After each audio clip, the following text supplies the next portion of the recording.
은혜로운 찬양 감사합니다. 지난 주간에는 기록적인 눈이 많이 왔습니다. 그래서 눈을 볼 때마다 너희 죄가 주홍같이 붉을지라도 눈처럼 시게 되리라.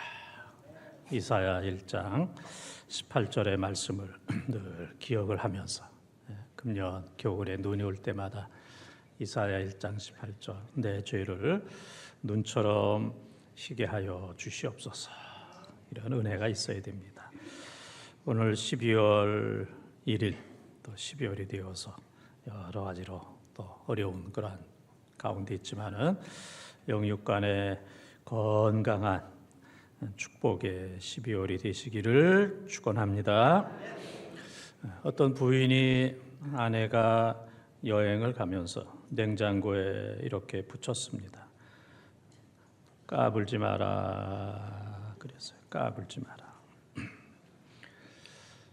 가스불 잘 끄고 불 조심하고 지갑 마음대로 열지 말고 마누라 말 잘 듣고 라면 잘 끓여 먹고 잘 있으라 그랬습니다. 그랬더니 남편이 또 냉장고에 또 웃기지 마 그랬습니다. 웃기지 마.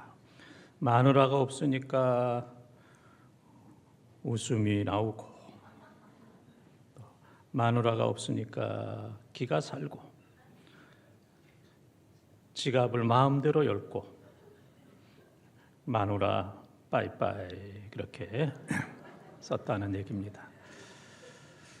마누라도 만만치 않고 남편도 만만치 않은, 서로 만만치 않은 골치 아픈 시대를 우리가 살아가고 있습니다. 여러분 가운데 요 얘기 내가 써먹어야 되겠다 그런 분들은 우리 교회 홈페이지 보면 나와 있으니까 잘 이용을 하시기를 바랍니다. 오늘 말씀은 예수님께서 가버나움 어떤 집에 들어가셨는데 중풍병자가 4사람에 의해서 이렇게 오게 되었어요.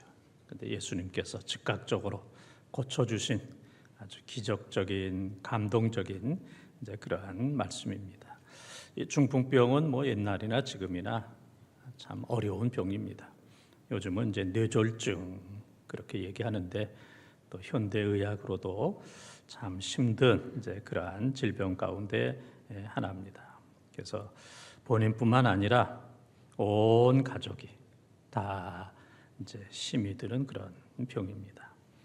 그래서 이런 병을 생각할 때마다 단어가 생각나는데 화불단에, 화는 혼자 오지 않는다. 천호후랑, 호랑이 피했더니 이리가 온다. 병상천병, 병은 또 다른 병을 끌고 온다. 설상가상, 눈 위에 서리가 와서 더 미끄럽다. 그런 얘기입니다. 그래서 이 얘기는 악순환입니다. 악순환. 병들면 일 못하고, 일 못하면 가난하고, 가난하면 치료하기가 어렵고, 치료 못하니까 병은 더 심해지고, 악순환되는 이러한 모습을 보여주고 있습니다. 근데 이러한 사람이지만 예수님께서 한 번에 그를 깨끗하게 고쳐주셔서 예수님이 역사에 오신 메시아다 하는 것을 보여주신 그런 말씀이 되겠습니다. 이 사건을 통해서 수많은 사람들이 놀랐어요. 우리가 이런 일을 도무지 보지 못하였다. 전무후무한 이런 사람을 한순간에 말씀 한마디로 고치는 이런 일을 도무지 보지 못하였다. 많은 사람들이 하나님께 영광을 올렸습니다. 이제 오늘부터 대림절, 예수님의 탄생과 재림을 기다리면서 기도하는 대림절 기간이 4주 동안 계속됩니다. 사순절은 40일, 사순절은 40일이고 부활절, 고난주간 사순절은 40일이고 이 대림절은 4주 동안 예수님의 탄생을 기다리면서 기도하는 그런 주간이 되겠습니다. 4주 동안 기도하면서 메시아로 오신 예수님을 만나고 이런 일은 도무지 보지 못하였도다 예수 그리스도를 통해서 그런 은혜를 체험하는 축복이 여러분 모두에게 임하기를 축원합니다. 아멘. 크게 했으면 설교 끝날라 그랬는데 이미 귀에는 지나가 버렸습니다.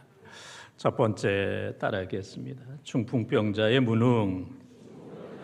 중풍병자의 무능. 3절 말씀을 통독합니다. 사람들이 한 중풍병자를 네 사람에게 메어 가지고 예수께로 올세. 아멘. 이 중풍병 환자는 본인 스스로는 아무것도 할 수가 없습니다. 자신의 몸조차 가누기도 어려운, 아무것도 할 수 없는 전적 무능, 전적으로 아무것도 할 수 없는 이제 그러한 무능한 상태인데, 놀라운 말씀은 네 사람에게 메어 가지고 그의 주위에 이런 정말 우정이 있는, 사랑이 있는, 좋은 관계를 맺고 있는 네 사람의 좋은 친구가 있었다는 겁니다. 사람이 아프다 보면 가족도 친구도 교인도 다 떠납니다. 그래서 그냥 홀로 남게 됩니다.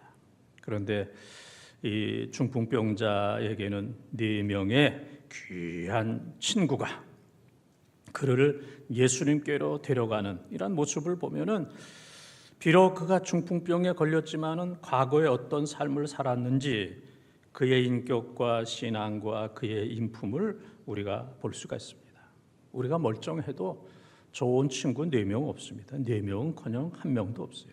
그래서 50, 60 넘으면 주위에 아무도 없는, 진정한 친구가 한 사람도 없는 이런 경우가 허다한데, 이 사람은 중풍병 환자, 전적인 무능한 상황 속에서도 그를 위해서 최선을 다하는 4명의 친구가 있다는 것은 그의 삶이 훌륭했고 또 그가 놀라운 복을 받았다 하는 것을 이제 느낄 수가 있습니다.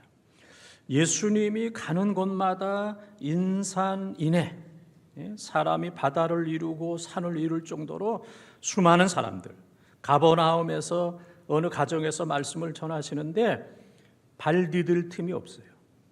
발 디딜 틈이 없을 정도로 모든 사람들이 경쟁적으로 치료를 받고 예수님 말씀을 듣는, 양보를 찾아볼 수 없는 그런 상황 속에서 이 4명은 중풍병자를 예수님 앞으로 데려갈 수 있는 그러한 길이 없음을 깨닫고 지붕으로 올라가서 지붕을 뜯고 뚫고 그래서 그를 예수님 앞으로 내려놓게 되었어요. 이런 일은 예수님도 처음입니다. 하다 지붕을 뚫고 환자를 내리다니, 이런 일도 처음이고 제자들도 처음이고 거기 있는 사람들도 처음이고, 이건 역사상 이제 처음 있는 이제 그러한 일이었어요. 이 4명의 친구와 이 중풍병자는 불굴의 정신으로, 사람이 많으니까 그만 가자, 우리가 여기까지다, 이게 우리의 한계다라고 생각했을 텐데, 이 4명의 친구 모두가 다 포기하지 않았어요. 갈 때까지 간다, 죽을 때까지 간다, 될 때까지 한다. 우리는 포기는 없다. 포기는 김장할 때만 있다. 포기는 없다. 계속. 그리고 이 중풍병자도 계속. 이 한 사람의 중풍병자와 4사람의 친구 가운데 어느 누구라도 그만하자 그러면 할 수가 없는 거예요. 그런데 4명이 한마음 한뜻이 되었고, 또 중풍병자도 사람이 이렇게 많은데 미안한데 내가 이렇게까지 해서 남의 지붕을 뚫고 내려갈 정도로 내가 이렇게까지 살고 건강할 필요가 있겠느냐, 난 미안해서 그만두겠다. 우리의 성격 같으면 그랬을 거예요. 우리 본동의 성격 같으면 참 미안한데 거기까지는 가지 맙시다. 그냥 내가 아프다가 죽으면 되지 그랬을 텐데 이 5명 모두가 끝까지 포기하지 않는 이 믿음을 주님께서 보시고 그 믿음을 보시고 예수님께서 깨끗하게 고쳐 주셨습니다. 수탉 2마리가 한 마리의 암탉을 차지하기 위해서 치열하게 죽을 정도로 싸웠어요. 한 마리는 지게 되었어요. 어떤 닭이 졌는지 알겠죠? 진 닭은 고개를 숙이고 알고 나는 끝났다 하고 이제 한 구석으로 가고, 이 한 마리는 내가 승리했다, 내가 이 암탉을 차지했다라고 너무 기뻐가지고 지붕으로 올라가서 꼭 끼어. 아이고, 우리 한번 같이 한번 해봅시다. 예? 같이 한번 하겠어요? 꼭 끼어. 저 2층은 딴 교회에서 왔는지 그냥 뭐 보고만 즐기는 거야 또. 그 순간에 독수리가 나타나가지고 이 지붕 위에 있는 수탉을 채서 이 수탉은 거기서 생명이 끝나게 됐다 하는 아주 감동적인 얘기입니다. 영원한 패자도 영원한 승자도 없습니다. 고린도서 10장 12절에 보면은 누구든지 섰는 줄 생각하는 자는 넘어질까 조심하라. 나이만 하면 됐어. 그런 사람들은 넘어질까 조심하라 그랬습니다. 그래서 우리는 이 세상 살면서 조금 어렵다고 포기하시면 안 됩니다. 이 수탉 2마리가 싸우다가 한 마리가 졌는데 아이고 난 죽어야지. 죽었으면 기회는 없어요. 살아있으니까 또 좋은 기회가, 암탉을 차지할 수 있는 기회가 오는 겁니다. 힘들고 어려워도 우리는 결코 포기하거나 절망하거나 좌절하지 말아야 되고, 조금 뭐 됐다고 뭐 기고만장해가지고 뭐 내 위에 없다고 뭐 눈을 그냥 크게 뜨고 눈을 그냥 동그랗게, 아니 눈 동그랗게 뜨지 어떻게 하겠어요? 예? 눈을 뭐 네모로 뜰 수도 없는 거지. 예? 뭐 그러면은 안 된다는 얘기예요. 우리는 늘 겸손해야 돼요. 제가 이 자리에 서서 지금 설교를 하지만은 지난 한 주간 동안 몇 번 넘어질 뻔했어요. 저는 뭐 눈이 왔어도 요 산길, 요 데크길로 그래도 이제 쭉 걸어가는 사람인데 몇 번 아찔한 경우들이 몇 번 있었어요. 내 나이에 넘어지면 일어나기 어려워요. 일어나도 어딘가 부러지고 뭐 머리를 다치든지 이 정상적으로 회복되기 어려운데 깜짝 놀랄 정도로 나는 괜찮다라고 조심해도 아찔한 경우들이 몇 번 있었어요. 아무리 대단한 사람이라 할지라도 순간에 넘어집니다. 아찔한 순간 넘어질 수밖에 없습니다. 우리는 에베네세 여기까지 도우신 하나님, 사무엘 7장 12절 전적인 하나님의 은혜입니다. 하나님께서 여기까지 도와주셨는데 앞으로도 하나님 도와주시고 붙들어 주시고 넘어지지 않도록 하나님 은혜를 베풀어 주시옵소서. 나는 무능한 사람입니다. 하나님 없이는 나는 아무것도 할 수 없는 전적인 무능한 사람이오니 하나님 나를 붙들어 주시옵소서. 겸손하게 기도하며 용기를 가지고 살아가는 우리 본동의 가족들이 다 되시기를 주님의 이름으로 축원합니다. 두 번째 따라하겠습니다. 모든 사람들의 무능, 모든 사람들의 무능. 6절, 7절을 통독합니다. 어떤 서기관들이 거기 앉아서 마음에 생각하기를 이 사람이 어찌 이렇게 말하는가 신성모독이로다. 오직 하나님 한 분 외에는 누가 능히 죄를 사하겠느냐. 아멘. 이 중풍병자는 그 마을에서 모든 사람들이 다 알 정도로 누워있는 이런 사람입니다. 근데 모든 사람들은 그를 다 방치해 놓는 거예요. 어쩔 수 없다. 그리고 그를 경멸합니다. 그 인생은 끝났어. 그 집은 끝났어. 그 사람은 끝났어. 앞날에 희망은 없어. 그 누워있는 그 사람을 바라보면서 그 주위에 많은 사람들이 자신의 행복이라고 생각합니다.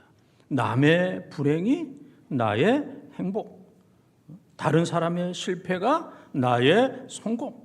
그래서 많은 사람들이 살아가면서 이런 일 저런 일이 있을 때마다 그 사람을 생각하면서 나는 그래도 그 사람처럼 걸어 다녀. 그 사람 이상으로 나는 성공했어. 그 사람 보면은 나는 행복한 거야. 비교하면서 우월감을 가지고 살아가는 이제 그런 상황입니다. 사람은 별 그렇게 도움은 안 됩니다. 우리가 누가 나를 많이 도와줄 거다 그렇게 기대하며 살지만은 그런 건 없습니다. 별로 그렇게 도움은 안 돼요. 그냥 피해 안 주면 감사하다. 그냥 그 정도 생각하며 살아야지. 저 사람은 나를 반드시 도와줄 거다. 그러기 때문에 섭섭한 거예요. 그러기 때문에 갈등이 생기는 거예요. 그러기 때문에 사람을 떠나는, 실수하는 이런 경우들이 너무 많이 있어요. 도움되는 사람은 그렇게 많지가 않습니다. 이것이 바로 인간의 전적인 타락의 모습이에요. 고난과 고통을 당해도 도와줄 수 있는 그런 마음과 능력이 없는 것, 이게 모든 인류는 전적으로 타락한, 전적으로 무능할 뿐만 아니라 어렵고 힘든 사람들을 도와줄 수 있는 능력이 있음에도 도와주지 않고 그것을 즐기는 것, 불행한 사람을 바라보면서 나의 행복이라고 생각하는 것, 이것이 바로 전적인 타락의 인간의 모습입니다. 이러한 사람, 걷지 못하는 이 중풍병자를 예수님께서 한순간에 고쳐주셨습니다. 그러면 모든 사람들이 박수를 치고 칭찬을 하고 예수님 행가래를 치고 환영을 하고 이 중풍병자가 살아났다, 걸었다라고 기뻐해야 될 텐데 그렇지가 않아요. 오히려 그 사람을 고친 예수님을 향하여 지금 읽은 말씀에 보게 되면은 신성모독이로다, 하나님을 모독했다 해서 이 중풍병자를 고친 예수님을 죽이려고 하는, 돌로 쳐서 죽이려고 하는, 이것이 바로 그 당시 지도자였던 바리새인과 서기관들과 수많은 군중들의 모습입니다. 남의 불행을 즐기는 것. 저 사람은 계속 불행했으면 좋겠다. 저 사람은 계속 아팠으면 좋겠다. 저 사람은 계속 걷지 못했으면 좋겠다. 이것이 바로 사람들의 소망이고 기쁨이고 행복인 것. 전적으로 타락된 우리의 모습. 이것이 바로 남의 모습이 아니라 우리 자신의 모습이라는 것을 우리는 고백하게 됩니다. 우리나라에 변호사들이 많이 있고 또 변호사 사무실이 많이 있습니다. 우리나라 변호사 사무실 가운데 가장 큰 이 변호사 사무실이 김앤장입니다. 김앤장, 법무법인 김앤장 많이 들어봤죠? 김장이나 마찬가지입니다. 김앤장이나 김장이나 다 비슷한 건데, 김앤장이라는 이제 법무법인이 있는데, 그 다음에는 이제 광장, 태평양, 율촌, 세종 이런 이제 5대 법무법인이 있는데 제일 큰 게 이제 김앤장. 이 김앤장에는 한국 변호사가 747명이 있고 외국 변호사가 190명. 이게 국제적인 관계도 많이 있으니까. 그래서 김앤장에 소속되어 있는 변호사가 937명. 제가 어제 가서 한 사람 한 사람 다 세고 왔습니다. 얼마나 바쁘겠어요. 937명. 우리나라 변호사 가운데서도 내가 이 김앤장 거기 들어가서 근무하면 좋겠다. 이제 그런 생각을 이제 다 가지고 있습니다. 이 미국 뉴욕에 설리반 앵크롬웰이라고 하는 대형 법무법인, 아주 최고의 법무법인이 있습니다. 미국 변호사들 가운데 내가 이 회사에 들어가기만 하면은 나는 더 이상 소원은 없다. 내 꿈이다. 소원이다. 네, 그렇게 이제 생각을 해요. 근데 이 초창기에 많은 변호사들이 여기에 들어갔는데 1년도 못 있고 그냥 나오는 경우들이 많이 있었어요. 힘들고 어렵고 상처받고 많은 사람들이 들어가기 어려운데 들어갔다가는 1년을 못 견디고 나오는. 그래서 원인을 따져봤더니 존중을 받지 못하는 거예요. 연봉도 높고 복지 혜택도 참 좋아요. 다른 회사와는 비교할 수 없을 정도로 돈도 많이 받고 뭐 복지 혜택도 좋은데 1년을 못 견디고 많은 사람들이 내려와요. 이유를 봤더니 존중받지 못한다. 그래서 그 간부들이 회의를 하고 연구를 했어요. 그래서 그 다음부터는 회의 끝에 또 모든 사람들이 다른 변호사를 볼 때마다 이제 그들이 언어로 말로 이제 표현을 했습니다. 존중받는 말 한마디, 감사합니다, 고맙습니다, 부탁합니다. 이런 말을 하기 시작했어요. 감사합니다, 고맙습니다. 만나면 회의 끝나면 감사합니다, 고맙습니다. 옛날에는 밑에 사람들에게 일을 명령했어요. 해라 마라 그러면서 막 서류를 막 집어던지기를 하고 발로 차기도 하고 막 찢기도 하고 그랬는데 이제부터는 윗사람이 아랫사람들에게 또 누군가에게 일을 부탁할 때 부탁합니다. 이거 해가 아니고 부탁합니다. 작은 일이든 큰일이든 부탁합니다. 그래서 이 세 마디 우리 한번 해볼까요? 감사합니다, 고맙습니다, 부탁합니다. 다시 한번 감사합니다, 고맙습니다, 부탁합니다. 집에 가서도 할 수 있겠어요? 안 보고? 예? 생각 안 나면 동영상 한번 보세요. 유튜브로 동영상. 예? 감사합니다, 고맙습니다, 부탁합니다. 1년도 안 가서 다시 최고의 법무법인이 되었어요. 모든 사람들이 꿈꾸는 만족한 그러한 회사로 거듭나는 역사가 나타나게 되었습니다. 이 사람은 체질적으로 비난하고 정죄하는 습관이 있습니다. 그래서 이 사람은 상처의 공장이에요. 사람들이 만나면 상처를 줍니다. 가정에 많은 상처를 줘요. 가정에서 많은 상처를 받아요. 상처를 주는 공장. 교회는 안 그런 것 같은데 교회가 또 상처를 주는 공장이에요. 네? 교회에 와서 상처 안 받은 사람 한 사람도 없어요. 놀라운 거는 상처 줬다고 하는 사람도 한 사람도 없지만은 예? 이 교회의 기적이라고 제가 얘기 많이 했잖아요. 예?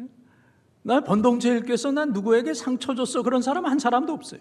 그러나 한 사람도 빠짐없이 나 이 교회에서 상처받았어. 모든 사람들이 뭐 한두 번, 수십 번 이제 상처받은 이제 이런 경우들이 상당히 많이 있습니다. 그래서 이제부터는 상처 주는 것은 수도. 가정에서도 교회에서도 누구에게든지 나는 상처 주지 않겠다. 남을 존중하는 것.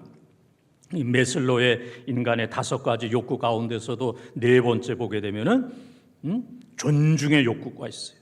모든 사람들이 다 살만하면은 내가 존중받아야 되겠다. 이제 그 후에 5번째가 자아실현의 욕구가 있긴 하지만은 존중받고자 하는 욕구가 나만 있는 게 아니라 모든 사람들에게 다 있어요. 이 존중받는 욕구가 채워지지 않으면 그 이상의 더 이상 머무를 수가 없어요. 가정에 존중이 없으면 머무를 수가 없어요. 그건 가정이 아니고 뭐가 돼요? 집구석이 되는 거예요. 집구석. 교회에서 존중받지 못하면 여기 더 이상 머무를 수가 없습니다. 존중받는 것. 이게 너무너무 중요합니다. 저도 지난 주간에 상처를 받았어요. 그래서 오늘 교회 안 오려고 그랬는데 저 입사람이 나가 그래가지고 이제 교회에 왔습니다. 이런 말은 하지 말아야 되는데 또 해가지고 또 혼나고 그딴 말은 뭐하러 하느냐고 그럴 텐데.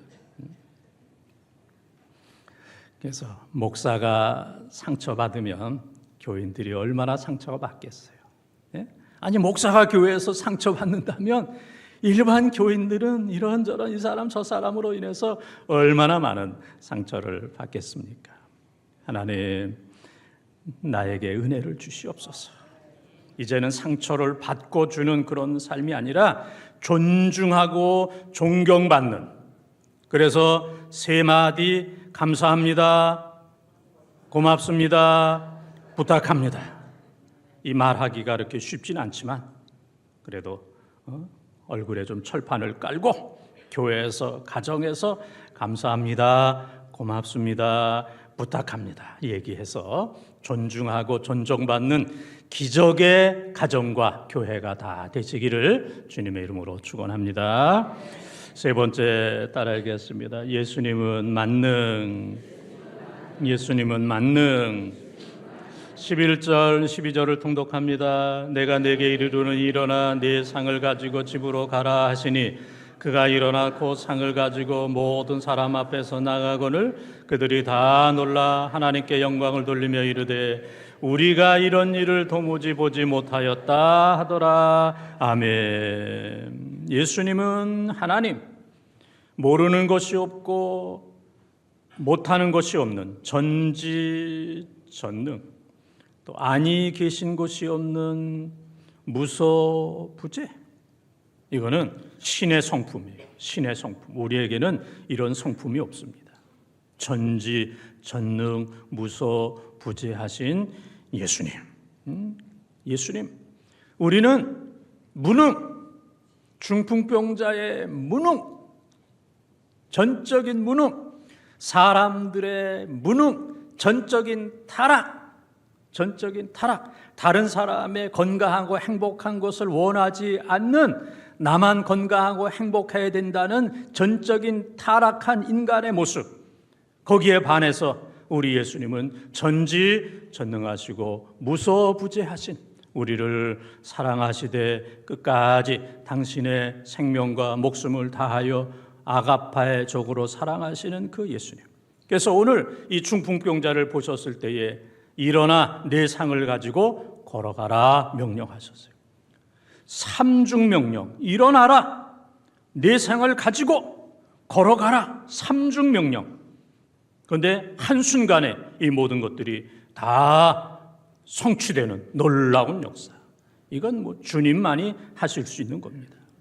예수님께서는 이 사건을 통해서 뇌 죄의 문제가 해결됐다 그런 얘기예요. 뇌가 죄 사함을 받았다. 예수님의 근본적인 목적은 죄를 사해 주는 거예요. 인간이 아무리 건강해도 늙고 병들어요. 그건 영원한 것은 아닙니다. 그런데 사람에게는 죄 사함과 구원보다는 당장 건강하고 오래 사는 것, 이걸 원합니다. 죄의 문제와 건강의 문제를 바꾸려고 하는 사람이 없습니다. 건강하지 않으면 아무리 뇌 죄가 사해졌다라고 해도 믿는 사람이 없습니다. 그래서 예수님께서는 인간의 연약함을 아시기 때문에, 인간의 믿음 없는 것을 아시기 때문에 중풍병을 고쳐주면서 내가 죄사함을 받았는지라. 죄가 용서받는 것은 아주 근본적인 것이고 육신이 건강해지는 것은 일시적인 현상인 거예요. 그래서 사람으로서는 네 죄사함을 받았느니라, 사람에게는 이게 쉬워요. 네가 상을 가지고 걸어가라, 이게 어려운 거예요. 왜? 사람들에게는 그런 능력이 없으니까. 죄사하는 능력도 없지만 그것은 눈에 보이지 않기 때문에 누가 증명할 수가 없어요. 그러나 예수님이 중요하게 생각하는 것은 육신적으로 건강을 찾는 것, 그거보다 더 중요한 것은 영원히 죄사함을 받아 하나님 나라에서 영원히 사는 것, 그것을 귀하게 여기시는 예수님은 만능, 육신의 질병도 고치시고 영적인 죄사함의 문제도 해결하시고 이 세상 넘어 하나님 나라에서 영원히 사는 그 은혜를 주시는 전능하신, 모든 것들을 만능하신 그러한 하나님인 줄 믿습니다. 이 세상에 우리의 입맛, 내 의도, 내 뜻대로, 내 소원대로 변화되는 것은 없습니다. 변화되기보다는 변질돼요. 변질은 썩고 없어지는 거예요. 변화는 이거는 발효되는 거예요. 그러니까 우리가 점점 변화되어야 될 텐데 변화되기보다는 점점 변질되는, 썩고 냄새나는 이런 경우들이 상당히 많이 있습니다. 한번 이런 걸 한번 생각해 보십시다. 러시아가 좀 변화됐으면 좋겠다. 러시아 푸틴 변화 안 돼요. 안 돼. 중국 시진핑 변화 안 돼요. 여러분들은 안 돼요만 하세요. 일본 변화 안 돼요. 신사에 공모를 바쳤느니 안 바쳤느니 앞으로 그런 거 안 했으면 좋겠어요. 그 사람들 변화될 거 아니거든. 자존심 상하겠는데 누가 뭐 수상이 어떻고 장관이 어떻고 뭐 그거 가진 거 뭐 그거 가지고 그냥 내비둬. 예? 왜? 변하지 않을 건데 뭘 그거 가지고 자존심 상하게 그런 얘기하고 있습니다. 1번 안 변해. 북한의 김정은 예? 핵 만들고 미사일 쏘고 저 러시아의 많은 군인들을 내보내서 총알바지로 외화 벌어들이는 것. 김정은은 북한의 군인들이 20만 명, 30만 명 죽어도 눈 까딱 안 할 사람이에요. 자기 욕심 채우는 사람입니다. 사람들 죽는 거 생각하지 않고 몇십만 명이 죽어도 끝까지 할 수밖에 없는 그런 변화되지 않을 사람. 미국 변화 안 돼요. 트럼프, 머스크 통제할 수 없는 그런 사람입니다. 내가 얘기하면 여러분들은 안 돼요 하세요? 예? 여당 변화 여기 야당이 좀 센 것 같아. 예? 그 다음에 야당 변화 안 돼요. 교인 변화 안 돼. 가족 안 돼. 부모 자녀 안 돼. 예? 부인 안 돼. 부인. 남자들이 제일 어려운 게 자기 부인이잖아요. 마태복음 16장 24절에 누구든지 나를 따르려거든 자기 부인을 자기를 부인하고 자기 부인 어려워요. 남자들은 다 실감했을 겁니다. 자기 부인하는 부인 안 변해. 그다음에 나 자신 변해 안 변해요? 안 변해. 내가 나를 알지만 안 변해. 안 변하는 게 납니다. 제일 안 변하는 게 내가 제일 안 변해. 뭐 다른 나라 이것도 다 변해야 되지만 변할 가능성이 없어. 지금까지 제일 변하지 않은 것, 그대로 있는 것, 점점 변질되어 가는 것이 바로 나 자신이라는 것을 우리가 고백을 합니다. 우리 한국이 무고죄가 일본의 500배예요. 인구 비율로 따져서 고소 고발이 500배래요. 500배. 우리는 그 정도로 싸움과 분노의 공화국 속에 살고 있어요. 그런 거 생각하면 일본 사람들이 점잖지. 일본의 500배 고소 고발 무고죄가 500배. 인터넷 네이버 한번 찾아보세요. 500배. 그 정도로 우리는 고소 고발 싸움 분노하는 이러한 이제 공화국 속에 우리는 살아가고 있습니다. 누구도 어떤 나라도 변화시킬 수 없어요. 가장 변화되어야 될 급선무는 바로 나 자신이에요. 내가 나를 변화시킬 수 없습니다. 그런데 예수님은 무슨 능? 만능. 예수님은 모든 나라와 이 땅과 나 자신을 변화시키는 줄 믿습니다. 주님, 나를 변화시켜 주세요. 이 땅을 변화시켜 주세요. 이 나라를 변화시켜 주세요. 주님, 나의 병을 고쳐주시고 나의 연약함을 주님께서 고쳐주시고 나의 수많은 인생의 문제를 주님 해결하여 주시옵소서. 사람은 할 수 없지만 주님은 하시는 줄 믿습니다. 사랑하는 번동가족 여러분, 오늘 우리가 사는 세상은 중풍병자들이 가득한 득실거리는 이러한 세상 속에 살아가고 있습니다. 중풍병자의 무능, 모든 사람들의 무능, 우리는 다 무능하고 아무것도 할 수 없습니다. 그러나 예수님은 만능인 줄 믿습니다. 장차 인간의 몸으로 오실 예수 그리스도를 향하여 주님, 이 땅을, 이 나라를, 우리 교회를, 우리 가정을, 특별히 나를 고쳐 주시옵소서. 주님 뜻대로 고쳐 주시옵소서. 메시아 되시는 예수 그리스도를 만나 깨끗하게 고침받는 새로운 사람, 새로운 나라가 되어지기를 주님의 이름으로 축원합니다.